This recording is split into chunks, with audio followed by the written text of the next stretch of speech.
హర హర శంకర జయ జయ శంకర జయ జయ శంకర హర హర శంకర హర హర శంకర జయ జయ శంకర. మంత్రకూటంగా పిలువబడే మంథని, ఈ మంథనిలో అనేక శివాలయాలు ఉన్నాయి.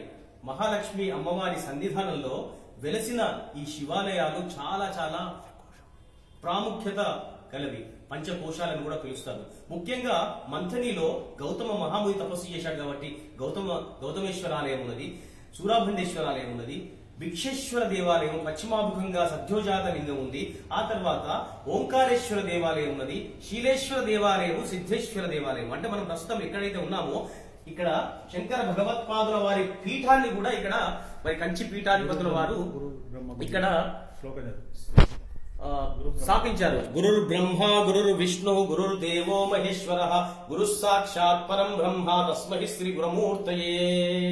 అంటే అద్భుతంగా మన యొక్క ఆ గురువులు ఇక్కడ మా మంథిల్లో వెలిచారు. ఇక్కడ నిరంతరం కూడా ఎప్పుడు వేద ఘోష అనేది కొనసాగుతూ ఉంటుంది. ఇక్కడ సహస్ర కడప, బ్రాహ్మణ కడప ఉంటుంది. అంటే ఈ ఊరికి గనక ఒక ప్రదక్షిణం చేస్తే గనక సహస్ర బ్రాహ్మణులకు ప్రదక్షిణం చేసినట్టుగా అందరూ కూడా భావిస్తారు. అంతేకాకుండా ఈ ఊర్లో ఉన్న దేవాలయాలకు కూడా పూర్తిగా ప్రదక్షిణ చేసినట్టుగా అవుతుంది. అందరి ఇళ్లలో చేసే ఆ పూజ సాలగ్రామాల ప్రదక్షిణ కూడా అవుతుందని కూడా చెప్తారు. ముఖ్యంగా మనం గమనించినట్లయితే శంకర పీఠాధిపతులు అనేక మార్లు ఇక్కడికి విచ్చేశారు. ఎన్నోసార్లు మీమాంస కూడా ఇక్కడ చేసిన సందర్భాలు ఉన్నాయి. ఈ రోజు మరి వైశాఖ శుద్ధ పంచమి, ఇవాళ శంకర భగవత్పాదుల యొక్క జయంతి. ఈ జయంతి సందర్భము మొదలుకొని 9 రోజుల వరకు కూడా ఇక్కడ ఘనంగా అద్భుతంగా శంకర భగవత్పాదులు రచించిన ప్రతి అంశాన్ని కూడా ఇక్కడ అద్భుతంగా అందరికీ తాత్పర్యంతో తెలియజేస్తారు. ఆ యొక్క పండుగ రోజులు మరి వాడి నుంచి ప్రారంభమైతాయి. మా మంథినిలో ఈ శంకర భగవత్పాదుల చేతిలో ఉన్నది దండకము అందామా మరి శూలం అందామా? ఎందుకంటే స్వయంగా ఆ శంకర భగవత్పాదుల వారి చేతిలో ఉన్న ఆ శూలాన్ని చూసి మరి ఈ మధ్య కాలంలోనే మన మంథినికి విచ్చేసిన బ్రహ్మశ్రీ చాగంటి కోటేశ్వరరావు గారు ఆశ్చర్యచకితులయ్యారు. ఎందుకంటే శంకర భగవత్పాదుల చేతిలో ఎప్పుడు కూడా దండకం ఉంటుంది, కానీ మంథినిలో ఇక్కడ శూలం ఉండడం ఏమిటి అని వారు ఆశ్చర్యంగా నిఘాంతపోయారు. ఆ సందర్భం ఇక్కడే జరిగింది. ఆ దృశ్యం నాకు ఇప్పటికి కూడా కళ్ళకు కట్టినట్టుగా నా కళ్ళ ముందు కనిపిస్తుంది.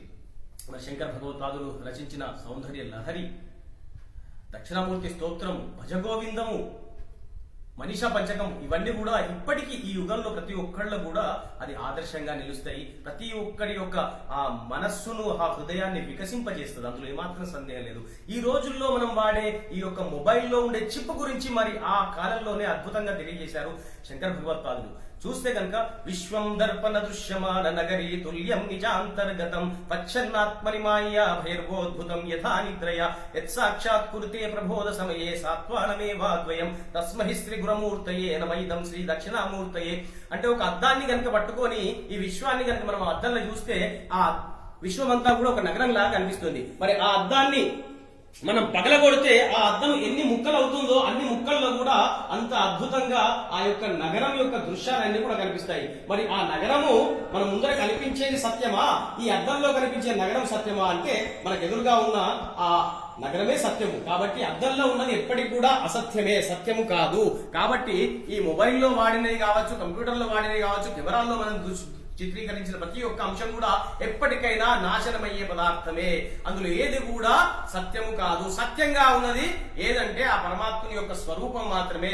ఆ స్వరూపం మనము ఎప్పుడు కూడా మన మదిలో నిలుపుకొని మనము ఈ యొక్క జన్మను సార్థకత చేసుకోవాలి, ముముక్షు కావాలి అని మన యొక్క హిందూ సాంప్రదాయంలో చెప్పబడ్డది. మన హిందూ సాంప్రదాయాన్ని అద్భుతంగా అందరికీ వివరించి మన సనాతన ధర్మాన్ని ముందుకు తీసుకువెళ్ళిన శంకర భగవత్పాదులు మా మందిరంలో ఉండడం కూడా మా అదృష్టంగా భావిస్తున్నాం.